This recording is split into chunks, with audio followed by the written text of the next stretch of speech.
스페인 사람들이 아주 열광하는, 그들로 보면 스포츠라고 이름 붙이는 투우는 프란시스코 로메로라고 하는 한 사람이 말을 타고 소와드부로 싸우다가 그만 말등에서 떨어지고 말았습니다. 급한 김에 자기 망토를 벗어서 소와드부로 싸웠습니다. 이렇게 하여 시작된 경기가 바로 투입니다. 스페인 론다라고 하는 곳에서 그 출발 경기가 시작이 되었습니다. 무조건 소를 죽이는 경기 같지만 이게 다 절차가 있습니다. 제일 먼저 등장하는 투사는 삐까돌이라고 하는 투사입니다. 콕 찌른다는 뜻이죠. 그래서 이 창으로 소의 목덜미를 찌릅니다. 그러면 이 소의 기세가 꺾입니다. 한참 있다가 두 번째로 등장하는 그런 투사가 있습니다. 반데리제로라고. 소의 어깨와 척추를 찌릅니다. 그래서 죽음의 공포를 느끼게 하지요. 소는 아주 흥분하고 극도로 분노합니다. 자, 그런데 이 즈음에 소는 갑자기 행동을 멈춥니다. 그리고 벽을 향하여 슬금슬금 물러납니다. 그리고 숨을 돌립니다. 마음의 평화가 옵니다. 그리고 소에게 새로운 힘이 생기게 됩니다. 이 장소를 꾀렌시아라고 합니다.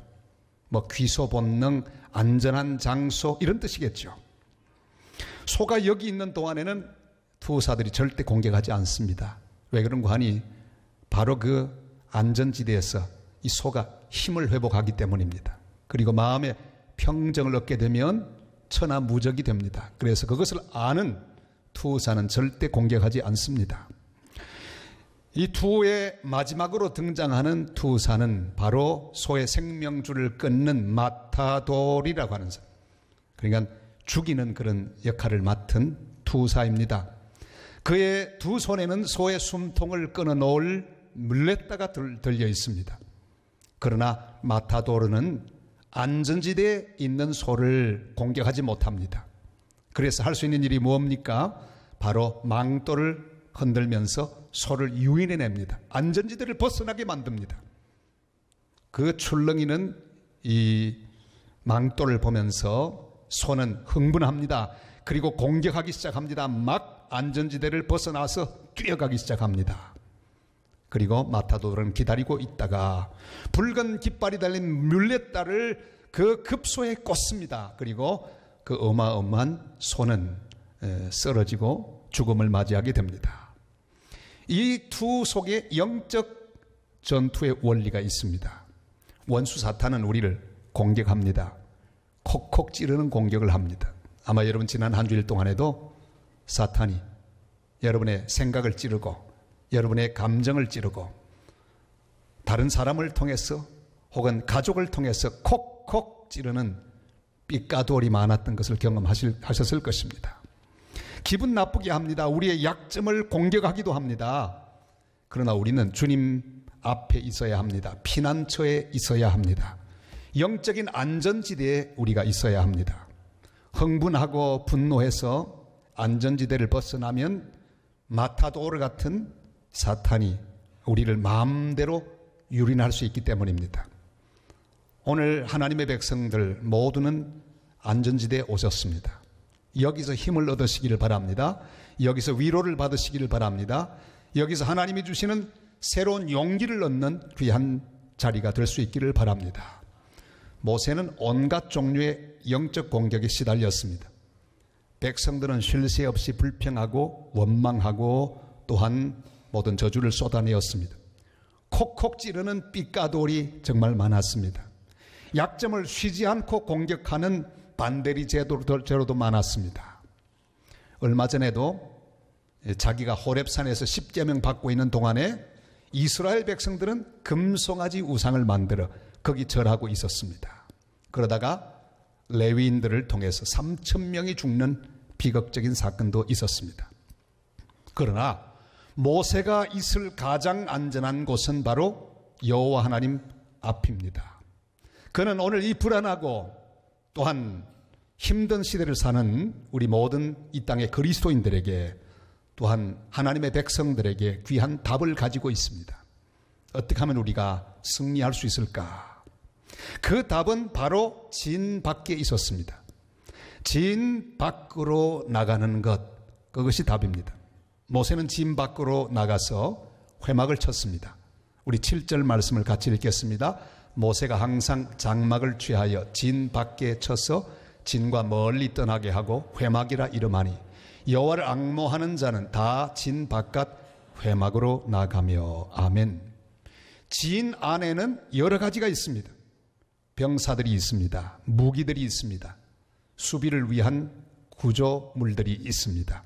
조직이 있습니다. 식량이 있습니다. 진 안에 여러 가지들이 다 준비되어 있습니다. 그러나 여러분, 진 안에는 답이 없습니다. 진 밖으로 나가야 합니다.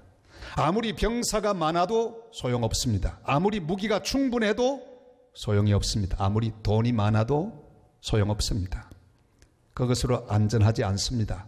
아무리 완벽한 작전이 구상되고 있어도 그것으로 안전할 수 없습니다. 진 밖으로 나가야 합니다. 진 안에 있는 모든 것들과 분리되어야 합니다. 진 밖으로 나가서 오직 여호와 하나님만을 만날 수 있는 곳에 장막을 쳐야 합니다. 그곳이 바로 우리들의 안전지대이기 때문입니다. 여기서 우리가 영적 힘을 공급받을 수 있기 때문입니다. 우린 자꾸만 진 안에 머물기를 좋아합니다. 그래서 우리 주변에 있는 여러 것들을 하나님께서 축복해 주기를 우리는 바라고 있습니다. 내가 관계하는 모든 것들을 강하게 하고 풍성하게 해 주기를 우리는 기도합니다. 그러나 주님은 내가 진 밖으로 나가기를 원하십니다. 우리는 진 안에 자꾸만 나에게 물질을 더 달라 그러고 나에게 건강을 더 달라고 기도하고 또한 주변에 나를 도울 좋은 사람들 많이 붙여달라고 기도합니다. 그러나 주님의 답은 그 모든 것들에서 분리되어 진 밖으로 나가도록 명령하고 있습니다. 그리고 오직 주님 손에 맡기고 하나님 앞에만 서기를 주님은 우리에게 바라고 계십니다. 야곱이 그랬습니다. 야곱은 재산이 많았습니다. 자식이 많았습니다. 처음에 갈 때는 혼자밖에 없었습니다. 아무것도 없었습니다. 그러나 돌아올 때는 몇 대를 거느리는 거부가 되었습니다. 자기 혼자밖에 없었는데 대가족이 되었습니다. 자식이 많았습니다. 그러나 이 모든 것이 다 갖추어져도 그것 때문에 얻은 힘이라면 이건 진짜 힘이 아닙니다. 그래서 그는 야복강가에 홀로 주님 앞에 앉았습니다. 야복강가, 이것은 바로 야곱에게 허락하시는 하나님의 안전지대입니다. 모든 것과 다 끊어진 야곱, 재산과도 분리되고 사람들과도 분리되고 오직 하나님 한 분만 바라보고 있는 그 장소, 하나님 버리면 어쩔 수 없는 장소, 그것이 바로 야곱의 안전지대였습니다. 그것이 바로 야곱의 피난처였습니다. 그날 밤 야곱은 천사와 씨름하면서 그 밤에 가장 강력한 존재로 거듭나게 되었습니다. 진 안에 있는 여러 가지 일 때문에 마음이 흔들리면 안 됩니다. 여러분 인생의 진 안에 많은 것이 있고 나를 돕는 수많은 사람들이 있고 모든 환경과 여건들이 나에게 아주 긍정적으로 펼쳐져 있다고 해도 그것 때문에 마음을 놓지 마시기를 바랍니다.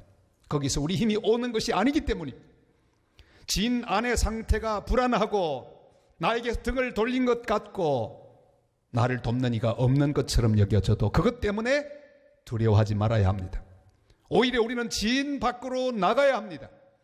시편 123편 1절로 2절이 이렇게 말씀하죠. 다 같이요. 하늘에 계시는 주여, 내가 눈을 들어 주께 향하나이다.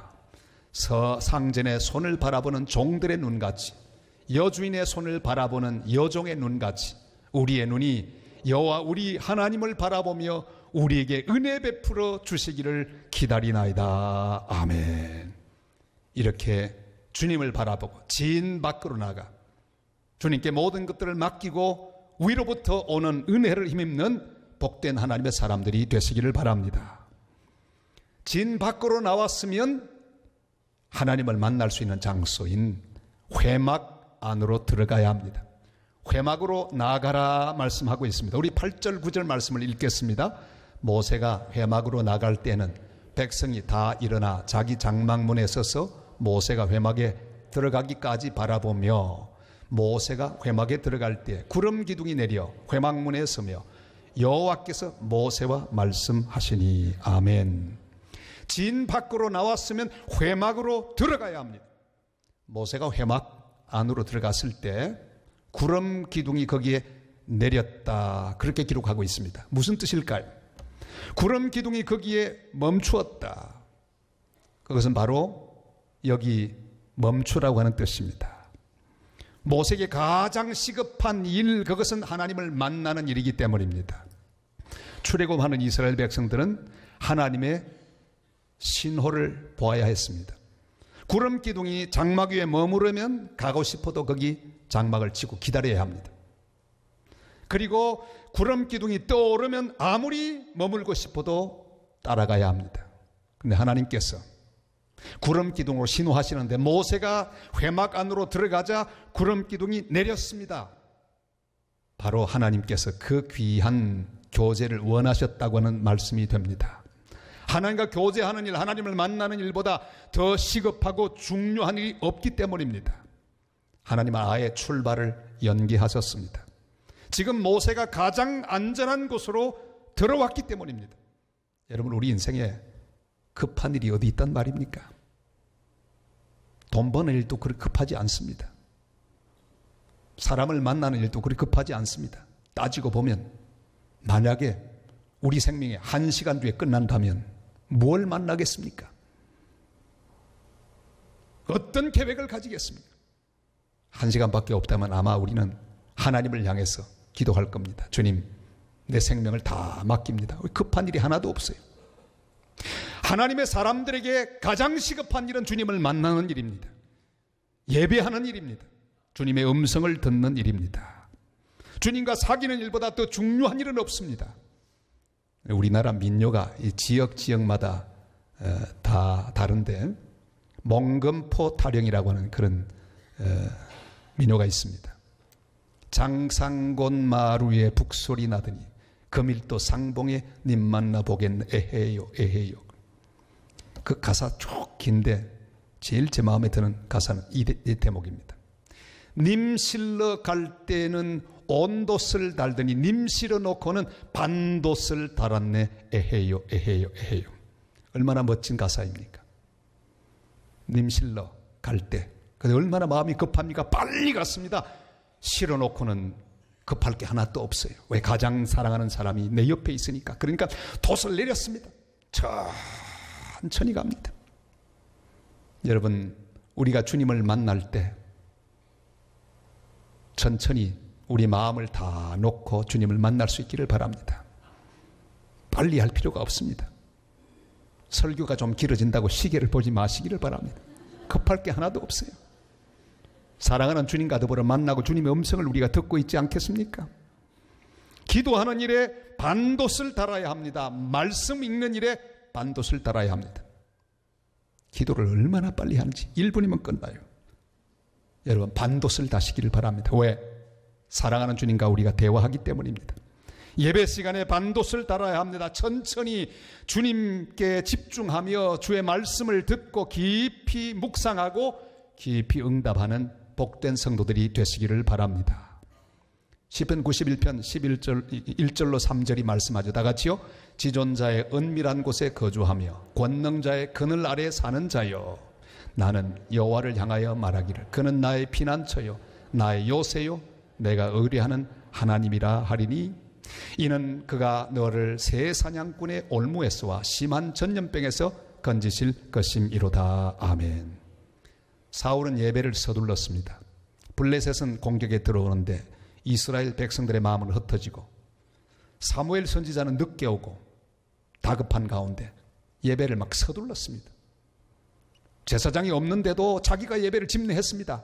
후닥닥 예배를 해치우고 말았습니다. 월권하고 말았습니다. 형식적인 제사를 드리고 말았습니다. 그러나 그것은 예배가 아니었습니다. 회방으로 들어간다고 해서 다가 아닙니다. 주님이 기뻐하시는 예배를 드려야 합니다. 내가 드러나면 곤란합니다. 주님의 음성을 들어야 합니다. 주님께 집중해야 합니다. 천천히 주님을 바라보고 주의 음성을 듣고 주 앞에 순종할 수 있어야 그게 예배가 아니겠습니까? 데이빗 딘이라고 하는 사람이 시편 23편을 묵상하다가 이런 자기 시편, 자기 현재 삶을 통해 쓰고 있는 시편을 이렇게 썼습니다. 여호와는 나의 목자시라. 하지만 내가 원한 전부는 욕망뿐. 그는 나에게 푸른 초장을 주셨건만 하지만 내겐 다른 곳의 초장이 항상 푸르게만 보이는 것을. 그는 나에게 잔잔한 물가도 주셨으나 하지만 난 내 걱정으로 그 물살을 흔들어 놓는 것을. 그는 나를 의의 길로 인도하시는도다 그의 이름을 위해서. 하지만 난 이기적인 탐욕을 위해 달려갈 뿐이라. 내 자신의 이름을 위하여 이제도 난 사망의 음침한 골짜기를 지나는도다. 두려워하는 자신을 발견하면서 그는 나에게 지팡이와 막대기를 주셨건만 난 왠지 그의 도움을 원치 않았다네. 그가 날 위해 베푸신 상도 원수들이 이미 먹어치운 것을 하여 그가 채워주심을 거절한 내 손에 자는 빈잔이라네. 나의 평생의 선하심과 인자하심이 정녕 나를 따른다 하심을 기억하면서도 여호와는 나의 목자시나 하지만 난 원치 않았다네. 나의 길도 그의 지팡이도 그 잔잔한 물가도 하여 난 그의 집에 더 이상 거하지 못하고 내 스스로 만든 자아의 감옥에 거하고 있다네. 주님, 이제라도 날 눕게 하소서. 내 영혼을 소생시키소서. 내가 파놓은 이 함정에 안거하지 않게 하옵소서. 오 주님, 이런 나임에도 불구하고 내 목자가 되소서. 이제야 난 내가 필요로 함이 당신인 줄 아옵나이다. 오 주님, 내 도움이 되어 주옵소서.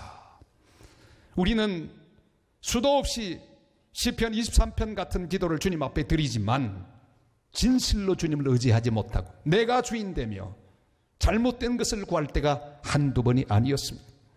날마다 우리는 살아계신 주님이 기다리고 계시는 회막으로 나아가서 주님을 만나고 주님이 주시는 힘과 능력을 얻어서 승리하는 삶을 살아가는 복된 하나님의 사람들이 다 되시기를 주님의 이름으로 축원합니다. 회막에 들어간 모세는 하나님과 더불어 만나고 사귀었습니다. 그런데 얼마나 그 교제가 깊었던지 사람이 그 친구와 이야기함 같이 모세와 대면하여 말씀하셨다 기록하고 있습니다. 우리 11절 말씀을 다 같이 읽겠습니다. 사람이 자기의 친구와 이야기함 같이 여호와께서는 모세와 대면하여 말씀하시며 모세는 진으로 돌아오나 눈의 아들 젊은 수종자 여호수아는 회막을 떠나지 아니하니라. 아멘. 하나님은 모세를 만나 주셨습니다. 그에게 모든 것을 친구처럼 다 이야기해 주셨습니다. 모세도 하나님께 자기 하소연을 친구처럼 다 했습니다. 여러분, 친구를 만나면 얼마나 좋습니까? 친구를 만나서 오랫동안 자기 속에 있는 이야기를 다 털어놓으면 마음이 시원해집니다. 그런 친구가 있었습니까? 제게도 그런 친구가 있습니다. 만나면 밤을 꼴딱 새면서 얘기해도 시간이 언제 가는지 몰라요. 그런 친구 하나만 있어도 얼마나 귀하겠습니까? 모세는 하나님 앞에 친구처럼 털어놓습니다. 백성들이 불평하고 원망하며 속 썩이는 이야기, 금송아지 우상 만들다가 3,000명 죽은 이야기, 억울한 이야기, 원통한 이야기, 앞길이 암담한 이야기, 이 모든 이야기를 하나님 앞에 친구처럼 다 털어냈습니다. 우리는 바로 이런 친구 같은 교제를 회복해야 합니다. 주님을 만나면 가장 가까운 친구를 만나서 털어놓는 것보다 더 귀한, 더 간절하고 더 열린 마음으로 주님께 나의 모든 것을 아뢰어야 합니다. 주님과 친구처럼 대화하며 기도해야 합니다. 주님은 우리에게 이렇게 말씀하셨습니다. 우리 요한복음 15장 15절 말씀 다 같이 읽습니다. 이제부터는 너희를 종이라 하지 아니하리니 종은 주인이 하는 것을 알지 못함이라. 너희를 친구라 하였노니 내가 내 아버지께 들은 것을 다 너희에게 알게 하였음이라. 아멘. 여러분, 친구가 많으십니까? 주님 우리를 보고 친구하자 말씀하십니다. 요즘 아이들 쓰는 말로 고치면 친구 먹자 그래요. 여러분, 친구가 되시기를 바랍니다. 객지 친구는 한 4살까지는 친구할 수 있습니다. 한 1살, 2살 적다고 그걸 뭐 동생으로 생각하지 마시고 친구로 여기십시오. 제게도 나이가 1살밖에 안 적은데 보고 꼭 형이라고 부르는 사람이 있습니다. 친구로 부르면 좋겠는데 제 친구 중에는 저보다 한 3살, 4살 많은 친구들도 있습니다. 제가 그 친구들을 친구로 대하면 얼마나 기분 좋아하는지 몰라요. 주님은 우리를 친구로 여기십니다. 나하고 친구하자 그렇게 말씀하고 계십니다. 런던 타임즈에서 한 번은 친구에 대한 정의를 현상 모집하게 되었습니다. 여러 친구에 대한 정의가 모였는데 그 가운데 1등, 2등, 3등 한 것 말씀드리려고 합니다. 우선 3등부터 얘기할까요? 친구란 기쁨은 더해주고 슬픔은 나누는 자라. 얼마나 멋진 정의입니까? 친구, 진짜 친구를 만나면요 기쁨이 배로 됩니다. 근심은 반으로 또 줄어듭니다. 나누다 보니까 걱정, 근심은 줄어듭니다. 슬픔도 줄어듭니다. 그런데 이 땅에는요 정반대 친구들이 많습니다. 만나면 근심이 배로 늘어나요. 자꾸만 부추기기 때문에. 또 만나면 내 속에 기쁨이 반으로 막 줄어듭니다. 왜? 자꾸 시기 질투하고 더 복잡해져요. 그런 친구들 여러분 사귀지 마시기를 바랍니다. 2등은 뭡니까? 2등은 친구란 한 보따리의 동전이라 그랬어요. 땡글랑 땡글랑하고 여러 종류가 있지만 진정한 친구는요 다 받아줍니다. 모든 사연을 들어주고 전부 받아줍니다. 딸랑딸랑 시끄러워도 전부 받아줄 수 있는 친구. 1등은 뭘까요? 친구란 온 세상이 나에게 떠날 때, 다 나를 버릴 때 내게로 오는 자. 그렇습니다. 그게 진정한 친구죠. 다 버려도 절대로 버리지 않는 그 사람이 진정한 의미의 친구일 것입니다. 이런 친구들이 있으십니까? 우리는 이 세상 속에 이런 친구를 만난다면 얼마나 좋을까요? 그러나 세상에서 우리가 만나는 친구 중에 이런 친구들은 만나기 어렵습니다. 다 그래서 친구에 대하여 실망할 때가 한두 번이 아닙니다. 사람은 끝까지 믿을 수 있는 존재가 아닙니다. 주님은 아마도 모세에게 이렇게 말했을 것입니다. 모세야, 내가 너를 이해한다. 속 많이 상했지? 억울했지? 많이 외롭지? 그러나 걱정하지 마라. 그리고 오늘 이렇게 분명히 말씀하십니다. 14절 말씀 우리 다 같이 읽겠습니다. 여호와께서 이러시되 내가 친히 가리라. 내가 너를 쉬게 하리라.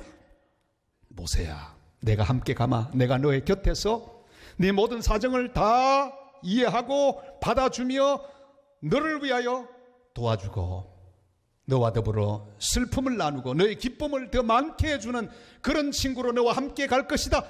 너는 쉬어라 말씀하고 계십니다. 우리를 안심시키는 친구이십니다. 우리의 모습 그대로 받아주시는 친구이십니다. 그리고 우리를 쉬게 하는 친구이십니다. 요즘 애들 쓰는 말로 토마토 친구란 말이 있습니다. 무슨 뜻일까요? 빨갛고 먹음직하고. 왜 토마토 친구일까요? 토마토, 앞으로 해도 토마토, 뒤로 해도 토마토, 변함없는 친구란 뜻이죠. 여러분, 우리 주님만 토마토 친구입니다. 변하지 않는 친구, 언제나 우리를 사랑하는 친구, 언제나 우리를 이해하는 친구, 늘 곁에 계시고 우리를 위하여 모든 것을 하실 수 있는 친구. 그 친구의 초대를 받아 오늘도 이 안전지대에서 예배하는 우리들은 행복한 사람들입니다. 세상 친구들은 우리를 가끔 실망시킵니다. 변합니다. 때로는 질투하기도 합니다. 친구 잘 되는 것 질투하는 친구들도 참 많아요. 우리의 힘을 빼앗기도 합니다. 그러나 우리 주님 예수 그리스도는 영원히 변함없는 친구이십니다. 이 친구가 오늘 우리를 초대하고 계십니다. 마태복음 11장 28절로 30절 말씀 다 같이요. 수고하고 무거운 짐진 자들아 다 내게로 오라. 내가 너희를 쉬게 하리라. 나는 마음이 온유하고 겸손하니 나의 멍에를 메고 내게 배우라. 그리하면 너희 마음이 쉼을 얻으리니 이는 내 멍에는 쉽고 내 짐은 가벼움이라 하시더라. 아멘. 부활하신 주님은 우리의 영원한 친구이십니다. 그는 우리를 붙들어 주기를 원하시는 친구이십니다. 힘주기를 원하십니다. 우리의 영원한 안전지대는 주님 앞밖에 없습니다. 날마다 진 밖으로 나와서 회막으로 나가십시다. 예배의 자리, 기도의 자리, 말씀의 자리로 나가십시다. 거기서 기다리시는 주님을 만나서 친구와 이야기함 같이 대화하며 사귀며 교제하는 성도들이 되시기를 바랍니다.